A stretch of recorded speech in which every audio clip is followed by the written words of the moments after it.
예, 오늘은 창세기 7장 1절에서 5절 말씀을 다 같이 보시겠습니다. 다 같이 봉독하겠습니다. 여호와께서 노아에게 이르시되 너는 너와 내 온 집은 방주로 들어가라. 내가 이 세대에 내 앞에서 의로움을 내가 보았음이니라.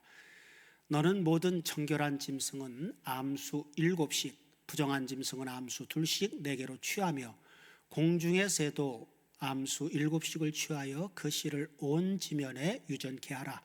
지금부터 7일이면 내가 40주야를 땅에 비를 내려 나의 지은 모든 생물을 지면에서 쓸어버리리라.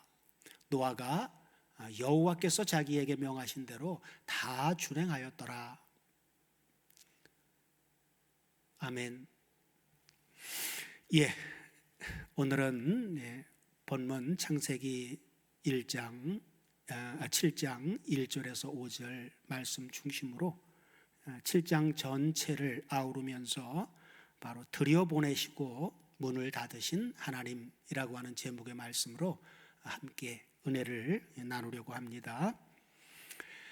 창세기 6장, 앞서 나눈 창세기 6장은 서두에서 바로 타락의 원인을 말씀하시면서 3절에서 심판의 유예 기간을 120년으로 말씀하시고서는 심판을 예고하셨고, 또한 은혜로 택하신 노아에게는 홍수 심판의 불가피성을 말씀하신 후에 그로 말미암아 구원을 얻을 무엇을요? 방주를 예비하도록 하십니다. 자, 창세기 6장은 어떻게 마쳤습니까? 6장 22절을 다 같이 보시면 노아가 그와 같이 하되 하나님이 자기에게 명하신 대로 다 준행하였더라. 이렇게 이제 마치죠. 그러면 오늘 본문 창세기 7장은 어떻게 시작을 합니까? 7장 1절을 다 같이 보시면 여호와께서 노아에게 이르시되 너와 내 온 집은 방주로 들어가라. 내가 이 세대에 내 앞에서 의로움을 내가 보았음이니라 하고 시작하죠. 창세기 7장의 중심 단어는 바로 1절에 너와 내 온 집은 방주로 들어가라 해서 이 들어가라고 하신 히브리어 935번인데 뽀라고 하는 단어입니다. 뽀, 들어가다. 그래서 이 뽀라고 하는 단어가 무려 창세기 7장에 7번이나 쓰여져 있습니다. 자, 들어가라 하신 여호와의 말씀대로 무엇이 방주 안에 들어갔습니까?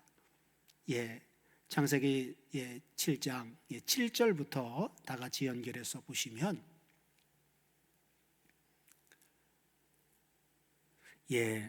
노아가 아들들과 아내와 자녀들과 함께 홍수를 피하여 방주에 들어갔고 곧 그날에 노아와 그의 아들 셈, 함, 야벳과 노아의 처와 세 자부가 다 방주로 들어갔고 그들과 모든 들짐승이 그 종류대로 모든 육축이 그 종류대로 땅에 기는 모든 것이 그 종류대로 모든 새 곧 각양새가 그 종류대로. 그러면서 15절 다 같이 보시면 무릇 기식이 있는 육체가 2씩 노아에게 나와 방주로 들어갔으니 하고 말씀하죠. 자, 이처럼 심판날의 구원의 방도는 바로 히브리어 935번 들어감에 있습니다. 7장에 7번이나 강조된 방주 안에 들어갔다는 말씀은 그들이 언약 안으로 들어갔음을 의미합니다. 7장 15절 여기에서 좀 우리가 원문을 좀 살펴봐야 될 부분이 있는데 무릇 기식이 있는 이라고 하는 부분을 원문을 통해서 살펴보면 어떻게 나와 있습니까? 무릇 기식이 있는 그렇게 되어 있는데 보면은 하임이라고 하는 단어가 번역이 빠졌죠. 그래서 루아우 하임. 그래서 원문대로 번역하면 무릇 기식이 있느냐 아니라 무릇은 콜 그래서 모든 생명의 영이 있는, 그렇게 이제 번역을 해야 되죠. 그래서 하임이라고 하는 단어가 심판받을 자에게 적용될 때와 그리고 구원받을 자에게 적용될 때는 이게 똑같은 하임이라도 번역을 차이를 두어서 해야 됩니다.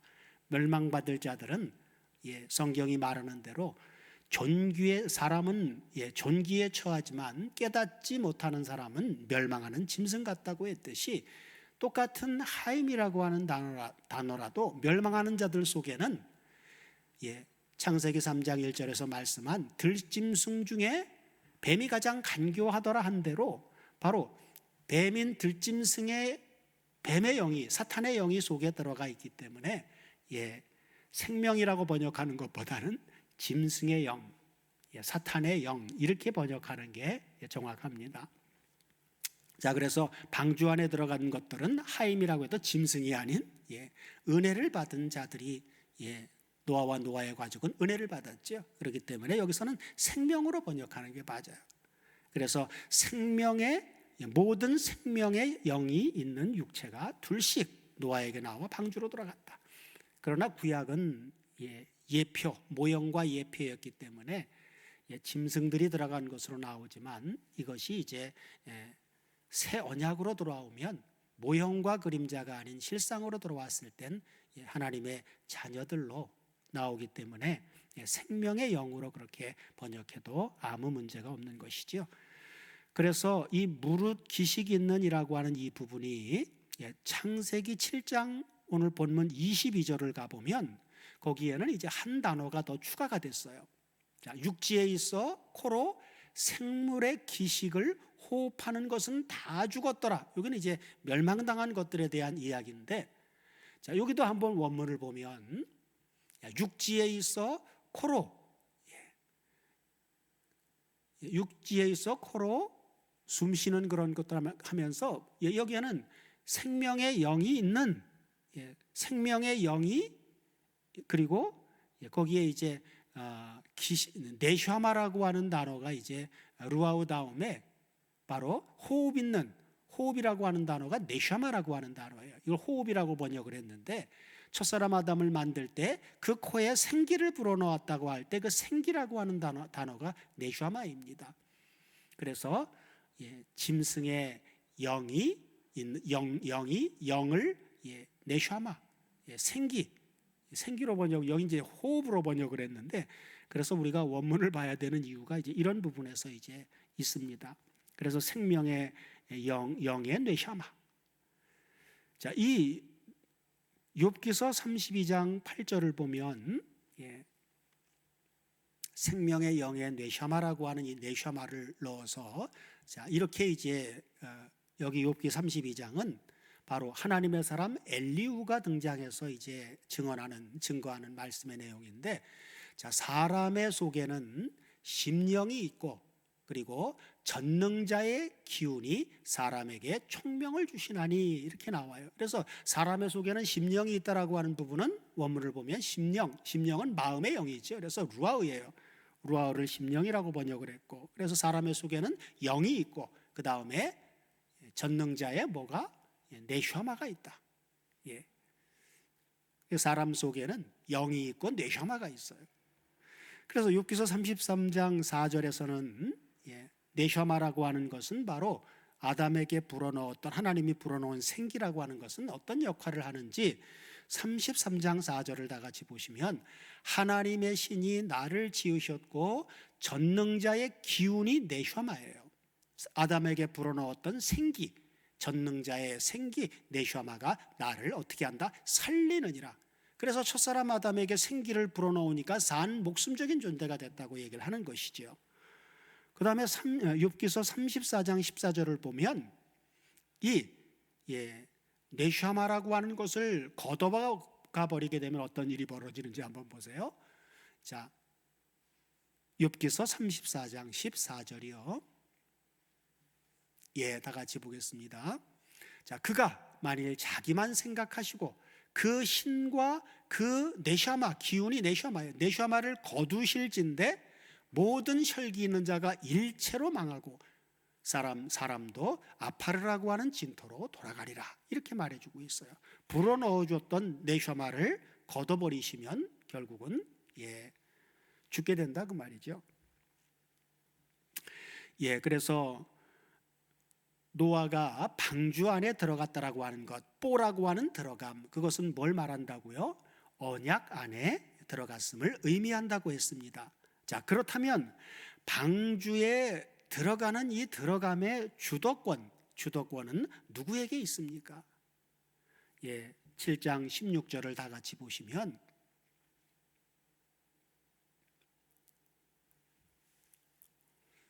창세기 7장 16절을 다 같이 보시면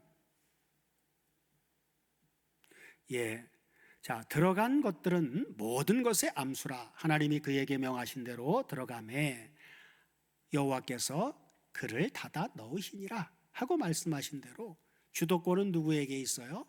하나님께 있다라고 하는 사실입니다. 노아와 그의 가족들이 방주 안에 있었다는 것은 바로 언약 안에 있었다라고 하는 의미임을 우리는 명심해야만 합니다. 방주는 다름 아닌 언약의 표징이기에 방주 안, 곧 언약 안에만 무엇이 있어요? 구원이 있었던 것이죠. 예를 들면 여리고성의 라합을 한번 생각해 보세요. 머릿속에 떠올려 보면 여호수아 2장 그리고 6장의 내용인데, 자, 정탐꾼들이 이제 여리고성을 정탐하기 위해서 여호수아가 2명의 정탐꾼을 보내는데 그 정탐꾼들이 라합에 의해서 이제 위기를 모면하게 되면서 라합과 언약을 세우죠. 근데 정탐꾼들이 라합 한 사람과 언약을 맺었는데 그 라합만이 아니라 언약대로 라합에게 속해서 붉은 줄을 맨 그의 집안에 있었던 자들은 모두 어떻게 됐어요? 구원을 얻었습니다. 자, 사사시대 모압 여인 룻은 어떻게 언약 안에 들어갔습니까? 룻기서 1장 15절 이하를 보면, 자, 유다 베들레헴에 이제 흉년이 들었을 때 엘리멜렉과 그의 아내 나오미가 두 아들 말론과 기럨을 데리고 모압 지방으로 내려갑니다. 그리고 이제 엘리멜렉이 먼저 죽죠. 그리고 이 나오미의 두 아들 말론과 기럨이 모압 여자들과 오르바라고 하는 여자와 룻과 결혼을 합니다. 그리고 10년쯤 후에 이제 나오미의 두 아들도 죽습니다. 그러니까 시어머니와 두 며느리만 이제 남아 있는 그런 상황에서 이제 유다 베들레헴에 이제 흉년이 들었던 상황이 이제 하나님이 자기 백성들을 긍휼히 여기셔서 다시금 양식이 있게 되었다라고 하는 그 소식을 나오미가 듣고 이제 베들레헴으로 유다 베들레헴으로 올라가려고 두 며느리를 데리고 올라갑니다. 올라가는 도중에 이 나오미가 가만히 생각을 해보니 나이가 많은데 또 자식을 낳아서 그 두 며느리에게 후사를 잇도록 주기는 나이가 많아서 어려우니까 이제 가는 도중에 두 며느리한테 얘기를 해요. 너희들의 백성과 그리고 너희들이 섬기는 신에게로 돌아가서 거기에서 평안히 살아라. 그렇게 이제 시어머니가 권고를 하니까 오르바라고 하는 이제 오르바는 바로 이제 동족에게로 갔어요. 자기 백성과 자기 신에게로 돌아갔고, 룻은 어땠어요? 룻도 가라고 했지만 룻은 어떻게 얘기를 했습니까? 가지를 않죠. 그러면서 그 시어머니에게 내가 죽는 일 외에는 시어머니를 떠나지 않겠다고. 그러면서 이제 나오는 내용이 이제 룻기 1장 15절인데 다 같이 한번 보겠습니다. 자, 나오미가 또 가로되 보라, 내 동서는 그 백성과 그 신에게로 돌아가나니 너도 동서를 따라 돌아가라. 이렇게 이제 강권을 했는데 룻이 가로되 뭐라고 합니까? 나로 어머니를 떠나며 어머니를 따르지 말고 돌아가라 강권하지 마옵소서. 어머니께서 가시는 곳에 나도 가고 어머니께서 유숙하는 곳에서 나도 유숙하겠나이다. 어머니의 백성이 누구의 백성이요? 나 룻의 백성이 되고 어머니의 하나님이 나 룻의 하나님이 되시리니 하고 말하죠. 이처럼 룻은 바로 언약 안으로 들어가게 된 것이죠. 이렇게 언약 안으로 들어온 롯은 보아스의 입술을 통해서 또 어떤 축복을 받습니까? 룻기서 2장 12절을 다 같이 보시면 여호와께서 내 행한 일을 보응하시기를 원하며 이스라엘의 하나님 여호와께서 그 날개 아래 보호를 받으러 온 룻 너에게 온전한 상 주시기를 원하노라 그래요. 바로 보아스도 룻이 그 모압 지방에서 시어머니를 어떻게 섬겼고 오는 과정에 어떤 과정을 통해서 룻이 왔고 시어머니를 어떻게 공경했는지 그러한 상세한 내용을 보아스가 다 전해 듣고는 룻에게 긍휼을 베풀죠. 그래서 보아스가 농사하는 그곳에서 어머니를 공경하는 이삭을 줍기를 할 때에 잘 주울 수 있도록 이삭을 종들한테 룻 앞에다 흘려놓으라고 하고 그러면서 이제 선을 베풉니다. 거기에 대해서 이제 룻이 고마움을 표했을 때 오늘 바로 이러한 이제 보아스의 입술을 통해서 룻에게 이런 축복을 주시는 것이죠. 자, 언약 안으로 들어온 이방 여인 룻은 결국 어떻게 됐어요?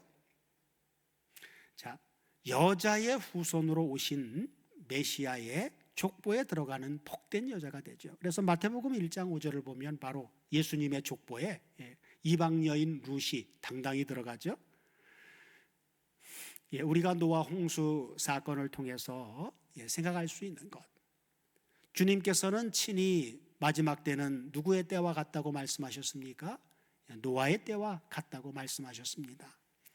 그러니 최후의 심판 때 구원의 방도도 이제는 노아가 방주 안에 있던 것은 언약 안에 있었다라고 하는 의미라고 했듯이 마지막 때 구원의 방도도 바로 언약 안에 있느냐 언약 밖에 있느냐 이것으로 구원과 멸망이 갈라지게 될 것이 분명하다라고 하는 것을 우리는 노아 홍수 사건을 통해서 알 수가 있는 것입니다. 자, 이에 대해서 신약 성경은 어떻게 증거합니까? 에베소서 2장 12절 13절을 다 같이 보시면 자, 그때에 너희는 그리스도 밖에 있었고 이스라엘 나라 밖의 사람이라 약속의 언약들에 대하여 외인이요 세상에서 소망도 없고 하나님도 없는 자이더니 이제는 전에 멀리 있던 너희가 그리스도 예수 안에서 그의 피로 가까워졌느니라 그래요.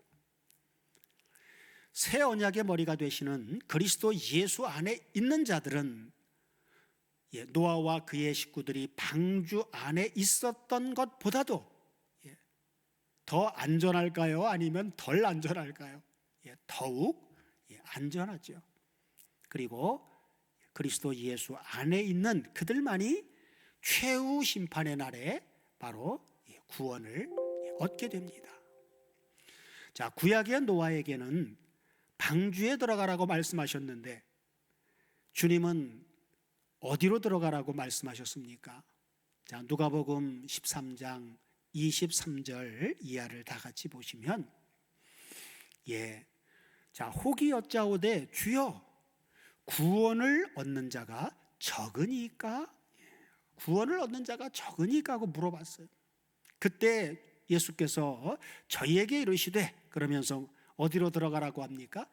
좁은 문으로 들어가기를 힘쓰라 그래요. 그러면서 내가 너희에게 이르노니 들어가기를 구하여도 못하는 자가 적어요 많아요? 많으리라 그래요. 자, 좁은 문이 어떤 문이길래 들어가기를 힘쓰라고 주님은 권고하시는 것이며, 또 들어가기를 구해도 못 들어갈 자가 많다고 하시는 말씀은 무슨 의미일까요? 그래서 좁은 문으로 들어가기를 힘쓰라 그러니까 누가 힘써야 되는 거예요? 요 한글 성경대로 보면 우리가 막 힘써서 해야만 될 것 같은 그런 이제 의미로 힘쓰라라고 하는 것이 그렇게 보여지는데, 원문을 보면 들어가기를 힘쓰라라고 하는 이 단어가 문법이 동사의 명령법 현재 중수 디포태로 나옵니다. 그래서 힘쓰라고 하는 것을 원문대로 번역을 하면, 자, 중수 디포태니까 중간태는 자기 자신을 위해서이죠. 좁은 문으로 들어가기를 자기 자신을 위해서, 그리고 누군가에 의해서 자기가 자신이 들어가는 거예요. 우리 한글 성경만 보면 나 혼자 힘써야 될 것처럼 보여지는데, 원문을 통해서 보니까 거기에 수동태의 의미가 들어가 있다라고 하는 것입니다. 그래서 누군가에 의해서 도움으로 수동적으로 은혜로 말미암아 들어갈 수 있도록 해주는 이런 말씀인 것이죠. 그러나 들어가기를 구하여도 못하는 자가 많다고 할 때는 여기는 그냥 능동태로 나와 있어요. 그렇기 때문에 자기 의지와 자기 생각과 자기의 노력으로 돌아가려고 하는 사람들은 아무도 못 들어간다 그 말이에요. 그러면서 25절 뭐라고 말씀하십니까? 자, 집주인이 일어나 문을 한 번 닫은 후에, 자, 문을 한 번 닫은 후에 너희가 밖에 서서 문을 두드리며, 들어가지 못한 자들이 그때 가서 문을 두드리며 주여 열어주소서 하면 저가 대답하여 가로되 나는 너희가 어디로서 온 자인지 알지 못하리라 하고 부인하신다는 거예요. 노아의 때에도 노아와 그리고 하나님이 들어가도록 한 모든 것이 들어가고 7일 후에 하나님이 방주의 문을 닫아버리셨죠. 그리고 나서 방주의 문이 열렸습니까? 안 열렸습니까? 열리질 않았어요. 그런 것처럼 마지막 때도 하나님이 한번 닫으신 후에 다시 열리지 않는다라고 하는 사실을 알아야만 됩니다. 마태복음 25장 1절부터 보면 종말론의 비유인데 열 처녀의 비유가 나옵니다. 천국은 마치 등을 들고 신랑을 맞으러 나간 열 처녀와 같다라고 하는 이 비유 속에서 이 열 처녀가 다 천국인데 이 천국이 둘로 나눠지죠. 슬기로운 다섯과 미련한 다섯으로. 다 신랑이 온다라고 하는 소식을 듣는다라고 하는 것을, 오늘날 우리도 예수님의 재림을, 여기서 신랑이 온다라고 하는 재림을 얘기하고 있는 거예요. 우리도 예수님이 심판주로 다시 오실 것을 믿고 있습니다. 노아가 이제 며칠 후면 홍수로 심판을 하시겠다라고 하는 예고를 하셨듯이 주님이 그때 홍수 심판이 현실화될 때 바로 여호와께서 홍수 가운데 강림하시죠. 그런 것처럼 마지막 때, 노아의 때와 같은 마지막 때도 부활하신 예수께서 모든 사람이 다 볼 수 있는 심판주로 오셔서 심판하실 그때에 일어나는 역사를 오늘 마태복음 25장 열 처녀의 비유를 통해서 해주신 것입니다. 그런데 기다려도 신랑이 더디 오죠. 근데 밤중쯤 되어서 이제 신랑이 왔어요. 밤중이라고 하는 것은 밤이 깊어간 것이죠. 이 세상은 바로 어두움의 세상입니다. 마지막 때가 가까우면 가까울수록 점점 이제 색깔로 말하면 노아의 때에도 죄악이 관영에 갔다고 그랬죠. 그런 것처럼 마지막 때도 시간이 가면 갈수록, 주님의 재림의 때가 가까우면 가까울수록 세상은 더 죄악으로 관영하게 된다라고 하는 것은 더 어두워진다 그 말이에요. 열 처녀가 다 신랑을 기다리고 있었는데 늦게 오니까 다 졸며 자고 있었어요. 그런데 밤중에 신랑이 오니까 슬기로운 다섯은 준비하고 있던 등과 기름을 가지고 맞으러 가서, 근데 미련한 자들은 기름이 다 떨어져 버렸죠. 주님이 와서 슬기로운 다섯은 들어갔고 그리고 문이 닫혀버렸어요. 미련한 다섯이 와서 문을 두드리지만 열리지 않았습니다. 노아의 때와 같은 마지막 때 구원의 문은 열어놓으셨지만 그 문이 닫히고 나면 더 이상 아무도 들어갈 수가 없다라고 하는 사실을 우리는 알아야만 됩니다. 방주 안에 들어가는 것, 언약 안에 들어가는 것, 그리스도 예수 안에 들어가는 것, 어떻게 들어갈 수 있습니까? 인간의 의지와 인간의 노력으로 들어갈 수 있는 게 절대로 아닙니다.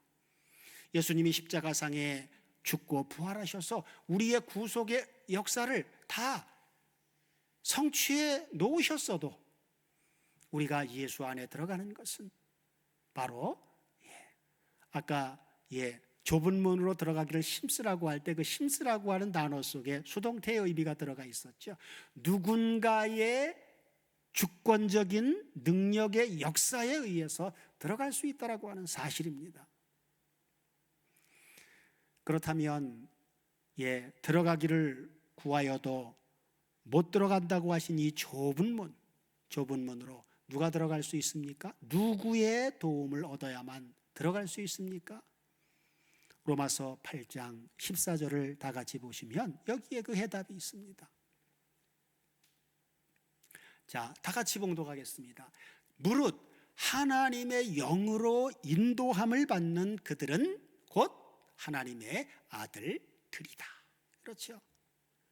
그리스도 예수 안에 들어가는 것, 그리고 마지막 신랑이 왔을 때 노아가 방주 안에 들어갔던 것처럼 영원한 우리의 처소 하나님 나라, 장소적인 하나님 나라에 들어가는 것도 하나님의 영으로 인도함을 받아야만 들어갈 수 있다라고 하는 사실입니다.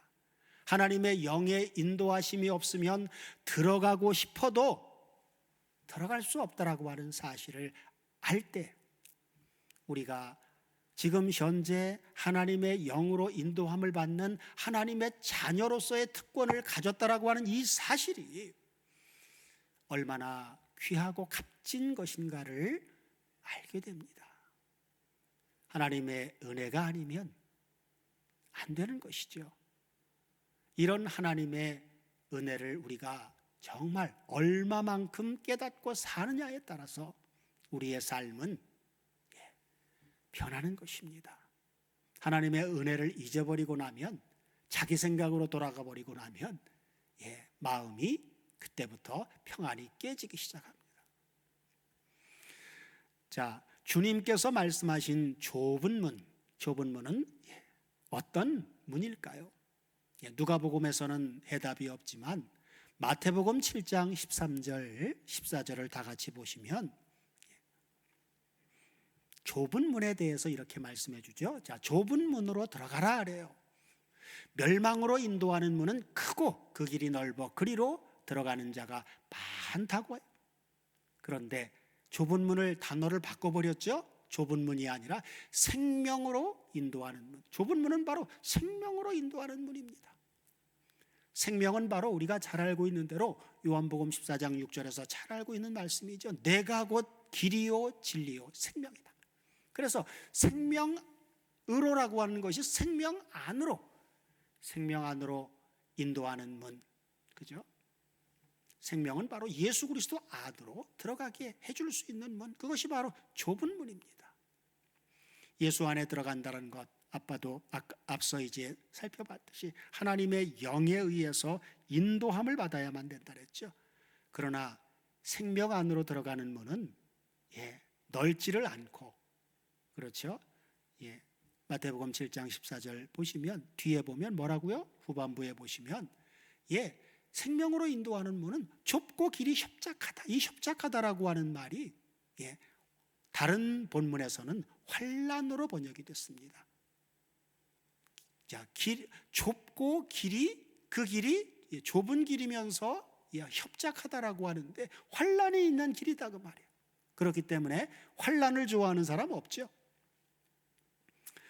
복음의 은혜를 정말 엄청난 은혜인 것을 깨달은 자들만이 환난 가운데서도 즐거워할 수가 있습니다. 우리가 앞서 로마서 강의를 했지만 로마서 5장에서 함께 나눴었죠. 예, 우리가 환난 가운데서도 즐거워하나니, 그러면서 환난은 인내를, 인내는 연단을, 연단은 소망을 이루는 줄 압니다. 그래요. 그렇죠? 하나님 자녀들에게 있어서 환난이라고 하는 것은 믿음의 시련, 그리고 우리가 우리의 마음이 금처럼, 흠없는 연단된 금처럼 연단되어지는 것을 말씀해 주고 있죠. 방주 안에 있는 노아의 가족에게 홍수가 미치지 못했죠. 그런 것 같이 좁은 문이신 그리스도의 은혜 안에 있는 우리에게는 무엇이 미치지 못합니까? 로마서 6장 14절을 다 같이 보시면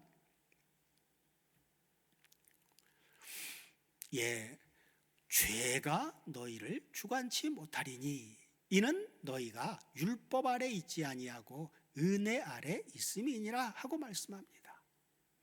은혜 아래 있는 사람, 예수 안에 있는 사람, 언약 아래 있는 사람, 언약 안에 있는 사람, 그 사람들에게는 죄가 미치지 못한다, 죄가 주관하지 못한다 하고 성경은 말씀해 주고 있죠. 이러한 말씀들을 우리가 알 때 죄와 사망과 관계없는 기쁨과 감사의 신앙생활이 나오는 것입니다. 자, 노아가 방주 안에서 홍수로 말미암아 구원을 받았는데, 노아의 방주 안에서 홍수로 말미암아 구원을 받은 사람이 몇 명이었습니까? 베드로전서 3장 20절을 다 같이 보시면 그들은 전에 노아의 날 방주 예비할 동안 하나님이 오래 참고 기다리실 때에 순종치 아니하는 자들이라. 방주에서 물로 말미암아 구원을 얻은 자가 몇 명뿐이니 겨우 8명이라 하고 말씀하죠. 우리는 여기서 만일 하나님께서 개입하지 않으셨다면, 또한 홍수 심판이 조금만 지연되었다면 겨우 8명마저도 없었을 뻔했다라고 하는 위기의식을 느끼게 됩니다. 노아는 방주만 예비했습니까? 의문에 쌓인 구약에는 방주만 예비한 얘기인 것처럼 보이지만 밝히 드러낸 신약성경 베드로후서 2장 5절을 보면 이렇게 증거해 주고 있습니다. 자, 옛 세상을 용서치 아니하시고 오직 의를 전파하는 노아와 그 7 식구를 보존하시고 경건치 아니한 자들의 세상에 홍수를 내리셨으며 하고 말씀합니다. 그래서 노아는 방주만 만든 게 아니라 뭘 했어요? 의를 전파했단 말이에요. 오직 의를 전파하는 노아. 방주를 예비한 것은 하나님 말씀대로 순종하는 표면적인 표징이었다면, 노아는 계속해서 하나님의 말씀을 전파한 거죠. 하나님께서 홍수로 멸하실 거다 라고 하는 이야기를 사람들에게 계속 얘기하면서 방주를 예비했던 것이죠. 노아 앞서 에녹도 어떻게 했습니까? 에녹도 300년 동안을 뭘 외쳤어요? 주께서 수만의 천사와 함께 임하셨나니 경건치 아니한 자들을 심판하기 위해서, 그 이야기를 300년 동안 계속 외쳤습니다. 의를 전파한 것이죠. 이 시대 우리가 전파해야 될 의는 바로 뭡니까? 예수께서 너희들의 죄를 위해서 죽으셨고 그분은 다시 살아나셨다. 그리고 그분은 마지막 때에 심판주로 그분은 오실 것이다 라고 하는 것을 우리도 외쳐야 된다고 말입니다. 이것이 오늘날 우리가 전파해야 될 의예요. 예수는 우리의 범죄함을 위해서 내어줌이 되고, 그리고 우리를 의롭다 하시기 위해서 살아나셨습니다. 그리고 그분은 들어가려고 아무리 애써도 못 들어갈 죄악으로 관영한 이 세상을 심판하러 분명히 그분은 오실 것입니다. 하나님의 나라는 이미 예수 그리스도의 초림으로 임했고, 그리고 지금도 계속해서 택한 하나님의 자녀들에게 임하고 있고, 그리고 앞으로 최후의 심판의 날에 완성하실, 하나님의 나라를 완성하실 심판주로 하나님의 나라가 임할 것입니다. 구원이라고 하는 것은 그래서 과거, 현재, 미래적인 입장에서 다 보고 우리가 내가 지금 현재 선 자리는 어디인가를 보고 미래 완성될 하나님의 나라를 향해서 소망 가운데 걸어가는 것이 바로 신앙 생활입니다. 우리가 구약의 노아 홍수 사건을 해석할 때 성경을 비유로 해석하는 여기에 너무 집착하다 보면 자연적인 이 노아 홍수가 없다고까지 그렇게 가는, 오해하는 그러한 사건까지 나오게 되는데, 우리는 항상 구약 성경은 언약, 예언, 예표, 그리고 모형과 그림자라고 하는 사실을 항상 인식하고 살아야 돼요. 구약은 모형과 그림자이기 때문에 실제로 외적인 그런 역사들이 일어났던 것입니다. 그러나 새 언약으로 돌아오면 실상의, 영적인 실상의 세계 속에서의 사건들이, 영적인 역사들이 일어나는 사건들이기 때문에 신약에 와서는 그러한 것들이 모형과 그림자와는 다르죠. 그런 차이점들을 우리가 분별하면서 성경을 보아야만 합니다. 그래서 노아를 구원하신 이러한 역사, 복음이 밝히 드러난 신약 성경은 하나님께서 노아를 왜 구원했다고 말씀해 주고 있습니까? 히브리서 11장 7절을 다 같이 보시면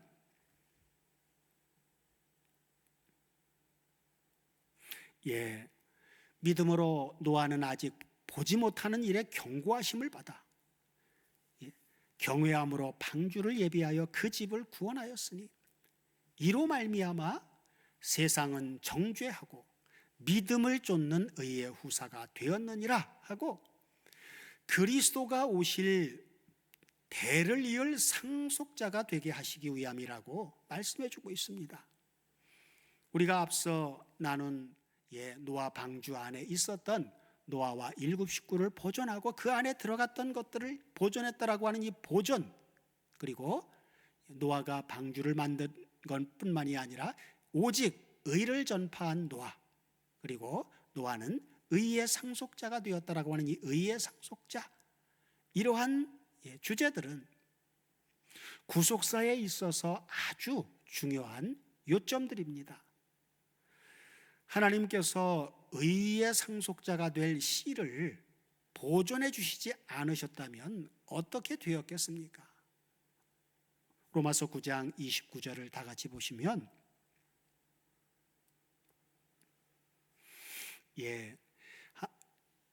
또한 이사야가 로마서 9장 29절이요. 또한 이사야가 미리 말한 바 만일 만군의 주께서 우리에게 씨를 두시지 아니하셨다면 우리가 소돔과 같이 되고 고모라와 같았으리로다 함과 같으니라 그래요.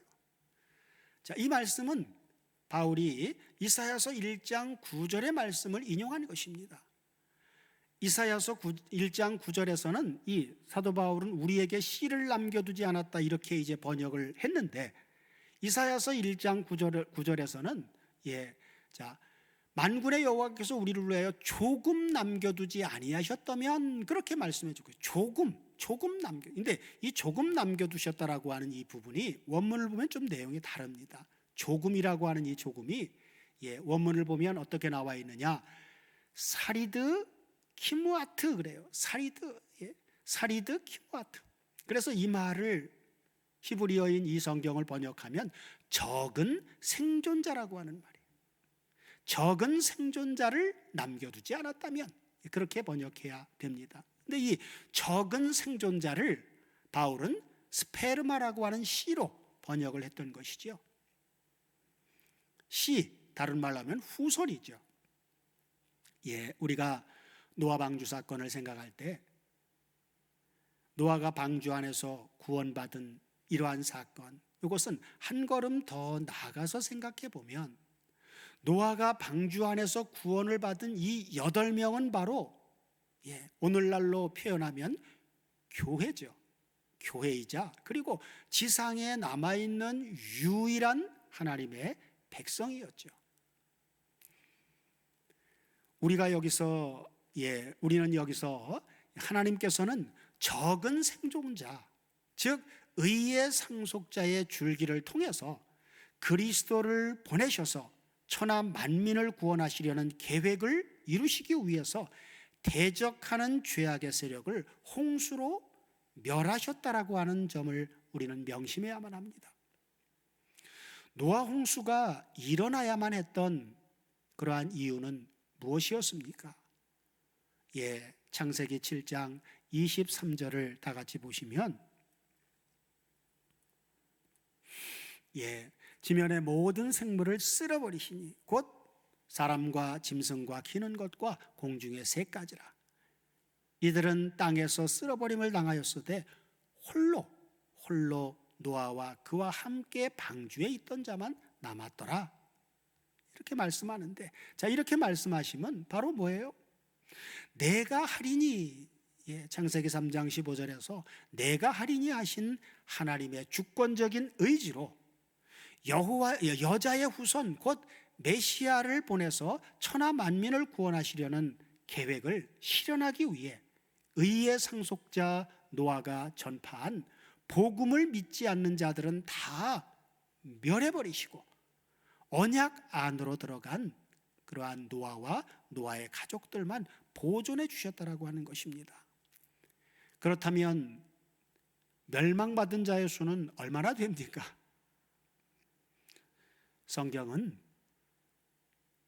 그것을 밝히지 않고 있습니다. 그러니 우리는 모르지요. 그러나 그렇게 멸망받은 자의 수를 밝히지 않은 그러한 것은 우리가 생각해 보면 성경의 관심은 멸망에 있는 것이 아니라 몇 명이 구원을 받았느냐 하는 구원에 관심이 있기 때문이죠. 주님께서는 이러한 일이 어느 때에도 일어난다고 경고하셨습니까? 누가복음 17장 26절을 다 같이 보시면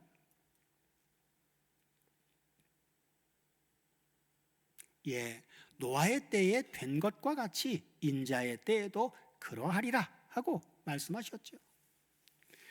성경이 말씀한 예수 그리스도의 재림도 세상을 심판하시는데 주 목적이 있는 것이 아니라 세상 고난 가운데 있는 하나님의 자녀들을 구원하시는데 주 목적이 있는 것입니다.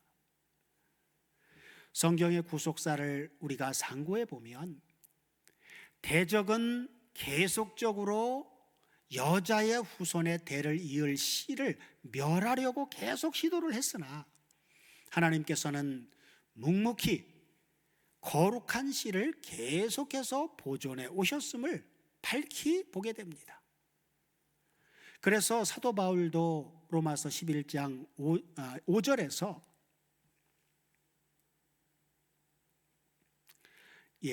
그런즉 이와 같이 이제도 노아의 때처럼 이제도 은혜로 택하심을 따라 남은 자가 있느니라 하고 말씀하죠.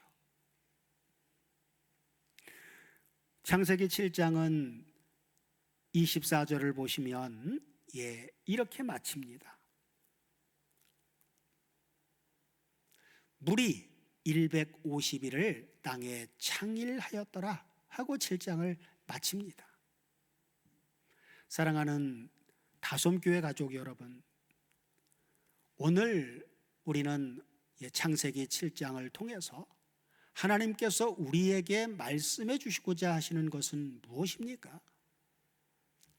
첫째는 여자의 후손은 내 머리를 상하게 할 것이니라 하신 언약을 성취하시기 위해 거룩한 씨를 하나님께서 계속해서 보존해 나가신 하나님의 주권적인 역사를 보여주십니다. 그리고 둘째는 하나님의 구원 계획은 대적자들에 의해서 계속적인 도전과 위험을 받고 있다는 그러한 사실을 보여줍니다. 그리고 셋째는 하나님께서 택한 자기 백성들이 거룩히 구별된 삶을 살기를 원하신다라고 하는 불변의 진리를 깨닫게 하십니다. 창세기 7장 23절을 다 같이 보시면서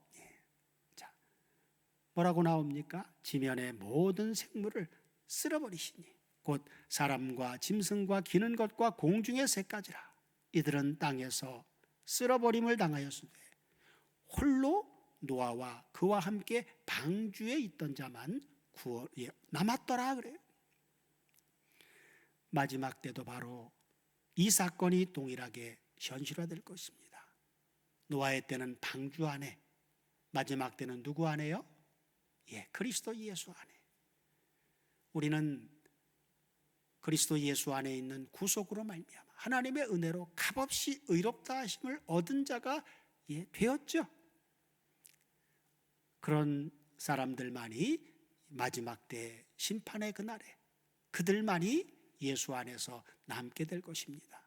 예수 밖에 있는 모든 자들은 다 계시록에서 말씀하시는 것처럼 둘째 사망, 불못에 들어가는 것으로 멸망받는 것으로 끝나게 된다라고 하는 사실을 우리는 분명하게 인식하고 예수 안에 있게 해주신 현재 이 은혜가 얼마나 크고 얼마나 감사한 것인가를 알고 항상 기뻐하고 쉬지 말고 기도하며 범사에 감사하는 그리스도 예수 안에서의 삶을 누려야만 합니다.